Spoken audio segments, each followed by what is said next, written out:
Imagine waking up on, I don't know, just a random Tuesday. Right, just a normal day. Yeah, totally normal day. And suddenly, millions of people have just mutually decided that, like, a neon pink spiced pistachio cold brew topped with glitter is the most important cultural touchstone on Earth. Oh yeah, it's inescapable. It really is. You open your phone and it's everywhere. You walk past a local cafe and the line is literally out the door.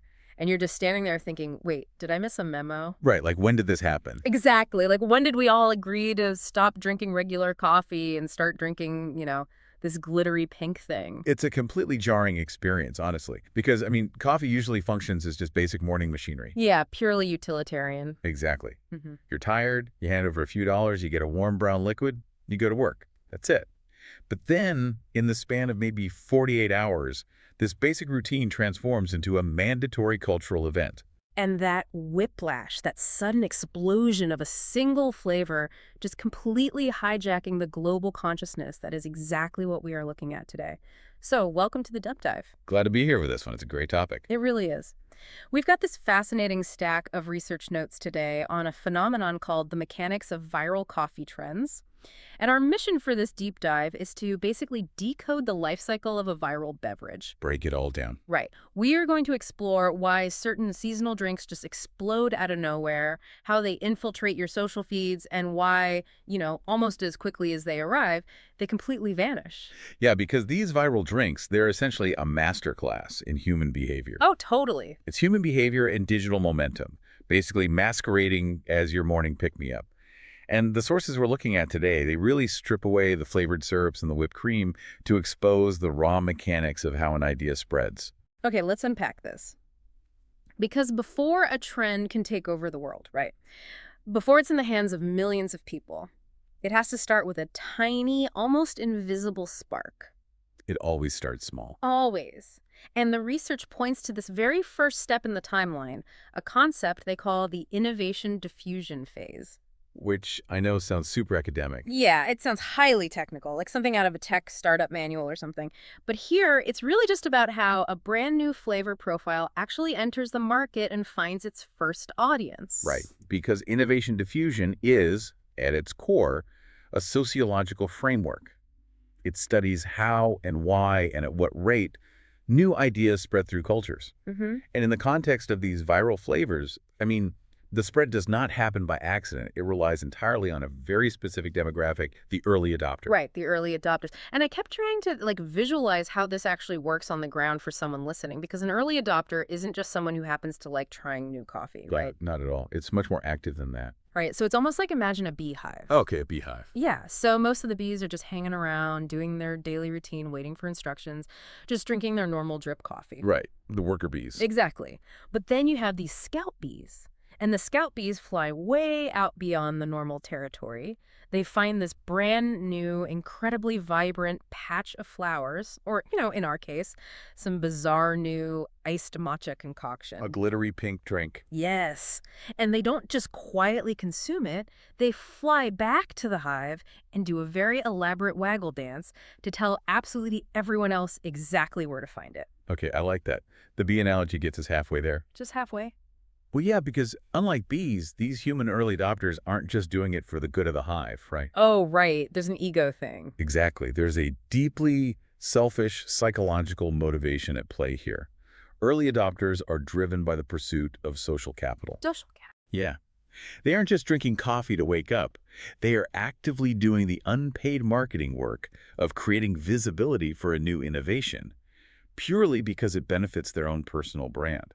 Wow. So they want the visibility just as much as the coffee shop does. Exactly that. I mean, that they see themselves as curators.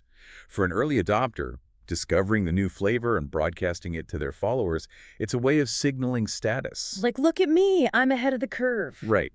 By being the first to post a photo of that neon pink cold brew, they are telling their network, I am in the know. I am a trendsetter. That makes so much sense. And the source material really emphasizes that without this specific group doing that initial heavy lifting, that digital waggle dance, you mentioned the diffusion process just flatlines. It goes nowhere. Nowhere. The new flavor just sits on a menu board, completely ignored by the masses. The early adopters are the necessary ignition for the whole thing. But, okay, An early adopter drinking a new coffee in a vacuum, or even just like telling a few friends that doesn't explain how a drink ends up on national morning shows 24 hours later. No, it doesn't. That's a huge leap. Right. A few scout bees dancing doesn't explain how the entire hive mind actually takes over. So how does that localized spark turn into a raging, uncontrollable fire? Well, what's fascinating here is how seamlessly the mechanics of digital networking map onto our dietary habits. Okay. The source material points us directly toward network effects and social amplification. This is where the sheer math of the internet basically just takes over the trend. Network effects. I mean, we hear that term thrown around a lot in Silicon Valley, but maybe less so at the drive-through window. Fair point. Hmm. But a network effect just occurs when a product or service becomes more valuable as more people use it. Okay, give me an example. So the classic example is a telephone. One telephone in the world is, well, it's a useless piece of plastic. You can't call anyone. Right, you're just talking to yourself. Yeah. Exactly. Two telephones are somewhat helpful. Huh. But a billion telephones. That makes the network an essential tool for human survival. The value isn't in the plastic of the phone. The value is in the connection. Okay, let me push back on this a little bit. Sure. Because when we talk about a beverage becoming more valuable, are we overcomplicating it? Isn't this ultimately just about a flavor tasting really, really good? You'd think so, but no. Because, I mean, if a massive coffee chain releases a mud-flavored latte, no amount of algorithm magic is going to make people buy it, right? Well, actually, taste is completely secondary here. Wait, really? Secondary? Yeah. Yeah. It just has to be palatable enough not to cause outrage. It doesn't have to be a culinary masterpiece. The critical distinction the research makes is that the social media network effect transforms the coffee from a beverage into a required social performance. Social performance. Yes. The network effect ensures that the primary value of the coffee is no longer in its flavor profile or even its caffeine content. The value is in the physical proof that you are participating in the current cultural moment. So the cup itself basically just becomes a prop. It is entirely a prop. You aren't buying a drink. You're buying a ticket to Yeah. participate in the conversation that's happening online today. Wow. If you don't have that visually distinct cup in your hand, you can't make the post, and you are literally excluded from the network. That makes so much sense. But how does the algorithm actually gasoline this process? Because it feels like these trends go from 0 to 60 in a matter of hours. Let's break down a hypothetical timeline. Yeah. Day 1, 50 early adopters in a major city find the new neon pink drink. The scout bees. Right. They all post these highly aesthetic photos of it to their social feeds. Now, the algorithms powering these platforms aren't looking at the coffee itself, obviously. They don't know what coffee is. Right. They are looking at the velocity of engagement. They see this sudden, massive spike in likes, comments, and shares, all clustered around a specific visual input, the pink cup. Ah, so the algorithm realizes people are stopping their scroll to look at the pink drink. Precisely. So on day 2, the algorithm decides to test this content on a broader audience. It pushes those posts onto the For You pages of, say, 5,000 users. Okay, it's scaling up. Yes.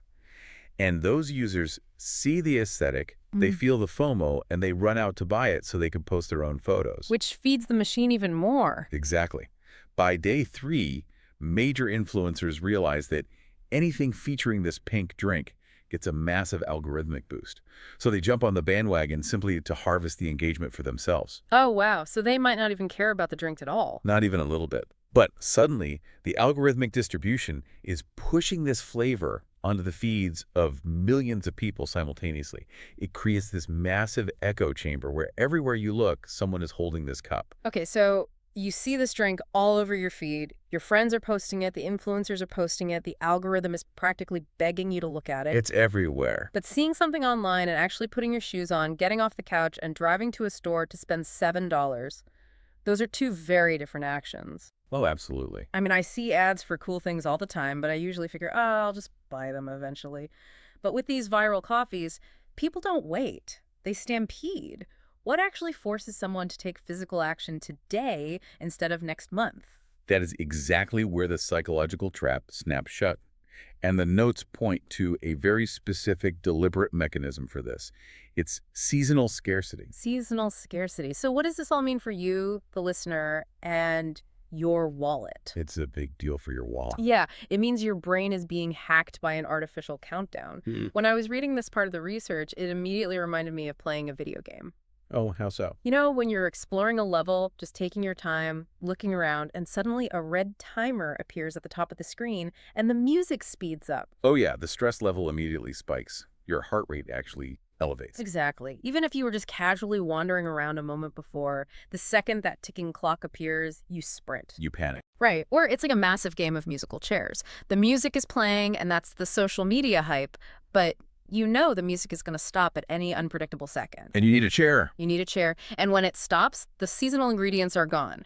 If you don't grab the cup before the music stops, you lose. It forces immediate physical action. That musical chairs analogy captures the economics of the situation perfectly. Scarcity directly creates a sense of urgency. Right. The research shows that urgency is the necessary catalyst to translate digital hype into physical foot traffic. Think about it. If a coffee shop introduces a permanent new vanilla latte, there is no rush. None at all. You can try it tomorrow, next week, or next year. The diffusion curve is completely flat. People would just scroll past the post and say, oh, that looks good. I'll grab it on my way to work next Tuesday. Exactly. And by Tuesday, they've forgotten about it entirely because the internet has moved on to 3 new controversies and 5 new memes. It's just buried. Right. An explosion in popularity requires massive amounts of people, all acting in a highly compressed time window. Seasonal scarcity provides that imperative. It forces the issue. It tells the consumer, if you want the social capital of participating in this network effect, you have to coordinate your behavior right now because supplies are running out. The friction of the deadline creates the fire. It's brilliant and honestly a little terrifying how predictably it works on human psychology. It really is. But that massive surge of urgency combined with the algorithmic amplification we talked about, it creates this towering peak of popularity. You can't escape it. The lines are out the door. The hype is at absolute maximum. The absolute peak. But what goes up that fast, especially in our digital age, must come down. The crash is always looming. Always. And the fading of the trend is just as fascinating as the rise. The source poses a crucial question here. Why do these viral trends fade so rapidly? Right. Why do they vanish? And the answer lies in the very tools that built them. Here is the great irony for anyone listening who has ever rushed out to buy one of these limited edition drinks. The exact same digital platforms that build the trend up at absolute lightning speed, the algorithms, the network effects, the viral sharing are the very things responsible for killing the trend. They are the executioners. Exactly. The trend cycles are actively shortening directly due to digital platforms. I want you to elaborate on this because why does digital acceleration inherently cause burnout? Like, why can't a good flavor just stay popular? Well, if we connect this to the bigger picture, we can see the paradox of modern digital trends. Let's go back to step 1. Innovation diffusion. Okay, the spark. Right. The whole engine relies on the innovation, the fact that this flavor is new, surprising, and visually novel. That novelty is what gives it social capital. The scout bee is finding something completely foreign to the rest of the hive. Right. But because social amplification pushes that trend to everyone, everywhere, all at once, the innovation factor is consumed instantly by the culture. It's everywhere instantly. Think about the timeline. Before you've even had the chance to physically taste the drink, you've seen 100 highly curated photos of it. You've watched dozens of video reviews. You've seen cynical memes making fun of the people buying it. Exactly. The visual and cultural novelty is entirely depleted. Depleted before the physical product even reaches most people's lips? That is wild. It is. The internet digests the cultural value of the drink in like 72 hours. Yeah. So the network effect is so ruthlessly efficient at distributing the idea of the coffee, it actually destroys the exclusivity that made it valuable in the first place. It just leads to rapid fatigue. I mean, I'm picturing the early adopters, those original scout bees who want to be seen as trendsetters. Oh, they hate this part. Right. They must look around, see everyone in the world holding the pink cup, and immediately sense that the flavor is no longer exclusive. It becomes the exact opposite of exclusive. When the suburban soccer teams are posting about it and the local news anchors are drinking it on morning television while laughing about it, the trend is officially dead. It's over. It has gone from an innovation to a cliche. And so the early adopters abandon it. They drop it instantly and fly off to find the next patch of weird flowers. And once the trendsetters leave, the social capital of the drink just evaporates. This is where the network effect actually goes into reverse. Oh, interesting. Yeah, suddenly posting a picture of that coffee doesn't signal that you're in the know. It signals that you are hopelessly late to the party. You're posting yesterday's news. Exactly. And so the physical sales completely crash. That is absolutely fascinating. It really brings the entire life cycle into sharp focus. When we step back and look at everything we've unpacked today from the research, we can basically distill this massive cultural phenomenon down to one core formula, right? We can. Viral flavors succeed when innovation meets social amplification, fueled by scarcity. It is a very precise sociological formula. Yeah. And if any one of those pieces is missing, the drink just never makes it out of the local cafe. Let's trace the journey one last time so you can really see the machinery at work the next time you're standing in line at a drive-thru. It starts with the spark of innovation, discovered and championed by early adopters seeking social capital. And those early adopters create the initial visibility, which then gets injected into the platform algorithms. The network effects then turn a personal beverage choice into a massive shared social performance. But to actually get you off the couch and out the door, the brand applies seasonal scarcity. They start a ticking clock, which creates an intense psychological urgency to participate right now. And finally, because digital platforms distribute that novelty so aggressively, the culture just gets exhausted. Total burnout. The innovation burns bright, consumes all its cultural fuel instantly, and fades away into rapid fatigue. It's a life cycle that used to take years compressed into weeks or even days. It really is a wild compression of time. It is, which leaves us with a really important question to consider regarding the future of these trends. Oh, what's that? The source material hints at this trajectory.